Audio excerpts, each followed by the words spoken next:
Mənə bir dənə uşaq gəldi, böyrəyində reflüks olub və uşağı əməliyyat ediblər. Hardasa yaş yarımında əməliyyat olunub uşaq. Mənə gələndə uşağın 2 yaşı var. Yəni əməliyyatdan 6 ay keçib.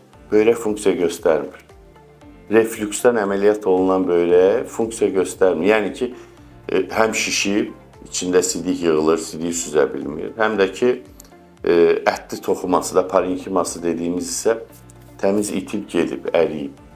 Bax, o valideynlər mənə demişdi ki, kaş ki, vaxtında gələydik. Reflüks əslində sadə bir xəstəlik deyil ki, çətin bir xəstəlikdir. Əməliyyatı da onun çətindir. Təcrübəli əl lazımdır ki, o reflüksı elə düzəltsin ki, açıq əməliyyatda darlıq da yaranmasın, reflüks də yenidən yaranmasın. Bu ikisini birlikdə təmin edə biləcək həkim sayısı bütün dünyada da belədir. Barmaqla göstəriləcək qədər azdır. Bəzən olur ki, böyük uroloqu uşaq işlərini görməyə çalışır, amma yetərli effekti ala bilmirlər.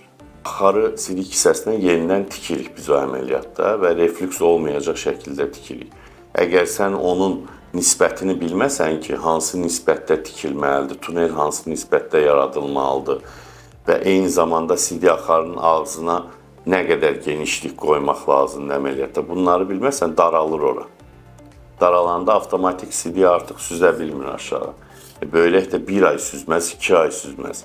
6 aydan sonra artıq funksiyasını itirər. Biz məcbur qalırıq, o böyrəyi çıxardırıq.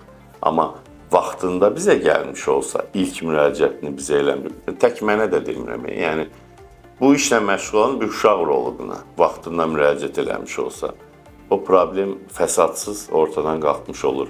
Ki, reflüks əməliyyatı doğru əldə icra olunanda 95%-dən yuxarı bir nailiyyəti var.